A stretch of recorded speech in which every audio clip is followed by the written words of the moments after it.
সুপ্রিয় শিক্ষার্থী, আশা করি সকলেই ভালো আছো।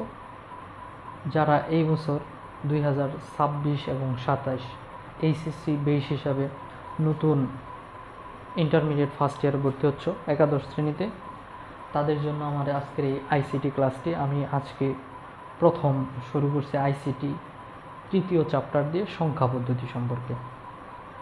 তোমরা যারা এখনও শুরু করো নাই অবশ্যই শুরু করো, অনলাইনে শুরু করো, আমার পাশে থাকো, তাহলে অবশ্যই আমি নিয়মিত ক্লাসগুলো দিব। দেখো, আজকে আমি পড়াবো তৃতীয় অধ্যায় সংখ্যা পদ্ধতি সম্পর্কে।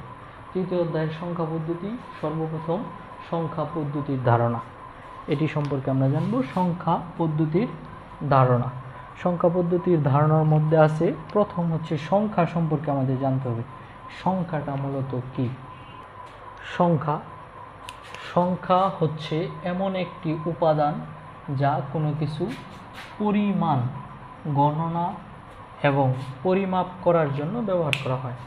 যে কোনো কিছু পরিমাপ, গণনা অথবা তুমি কোনো হিসাব নিকাশের জন্য ব্যবহার করবে। যেমন আমি একটা সংখ্যা, কোনো টাকা হিসাব করলে, হিসাব করার পর পেলাম আমি হচ্ছে 570 টাকা, এই পুরাটা একটা সংখ্যা বলা চলে, পুরাটাকে একটি সংখ্যা বলা হয়।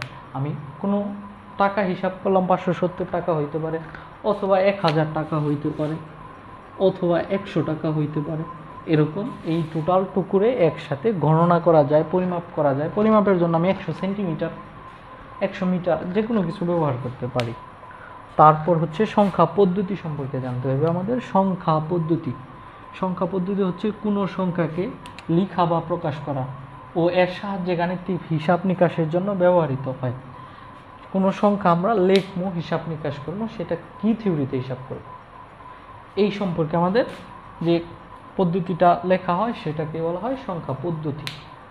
আচ্ছা, সংখ্যা সম্পর্কে জানলে অবশ্যই অঙ্ক সম্পর্কে আমাদের জানা হয়। অঙ্ক হচ্ছে সংখ্যার ক্ষুদ্রতম প্রতীকী হচ্ছে অঙ্ক। যেমন আমি এখানে লিখছি 570, এইটা আলাদা করে একটি অঙ্ক, এটা আলাদা করে আরেকটি অঙ্ক, এটা হচ্ছে আরেকটি অঙ্ক। সকলগুলো এক একটি অঙ্ক বলে, কিন্তু আমরা একসাথে টোটালটাকে আমরা একসাথে বলতে পারি এটা একটা সংখ্যা। সম্পূর্ণটা এটাকে আমরা সংখ্যা হিসেবে চিনি, আর আলাদা আলাদা করে প্রত্যেকটা অঙ্ক। এই জন্য বলা হয় সংখ্যার ক্ষুদ্রতম অংশ, ক্ষুদ্রতম প্রতীক 570। 5 একটা প্রতীক, 7 একটি প্রতীক, আর হচ্ছে 0 একটি প্রতীক। এইভাবে আমাদের লেখা হয়। এখন আমরা যেহেতু সংখ্যা পড়তেছি, সংখ্যা পদ্ধতির প্রকারভেদ সম্পর্কে আমরা জানবো।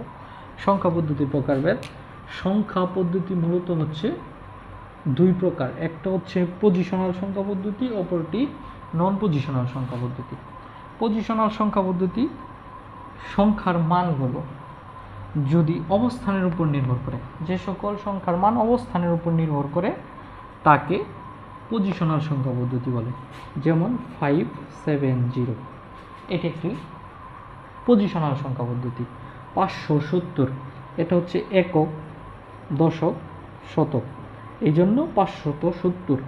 অর্থাৎ এই যে মানগুলা, 0 একটা অবস্থানের কারণে হয়েছে, 7, 5 সবগুলো একটা অবস্থানের জন্য হয়েছে 570।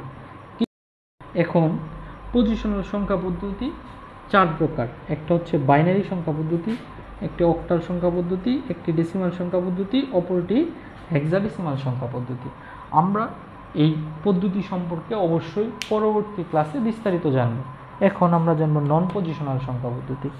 নন পজিশনাল সংখ্যা পদ্ধতি হচ্ছে যে সংখ্যা পদ্ধতির মান অবস্থানের উপর নির্ভর করে না, তাকে নন পজিশনাল সংখ্যা পদ্ধতি বলে।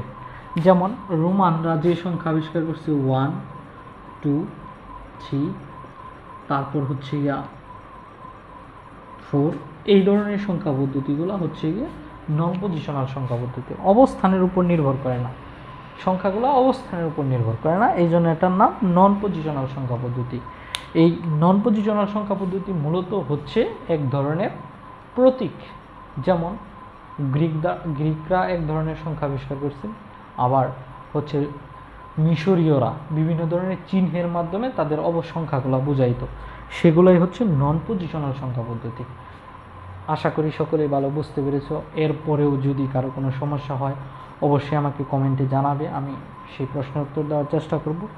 যদি আমার ক্লাস ভালো লেগে থাকে তাহলে অবশ্যই তোমার বন্ধুদেরকে জানানোর জন্য আমার ক্লাসটি শেয়ার করতে পারো, তাহলে তারাও দেখে উপকৃত হতে পারবে। সবাই ভালো থাকবে, সুস্থ থাকবে, এই কামনা করে আজকের মতো শেষ করছি। আসসালামু আলাইকুম।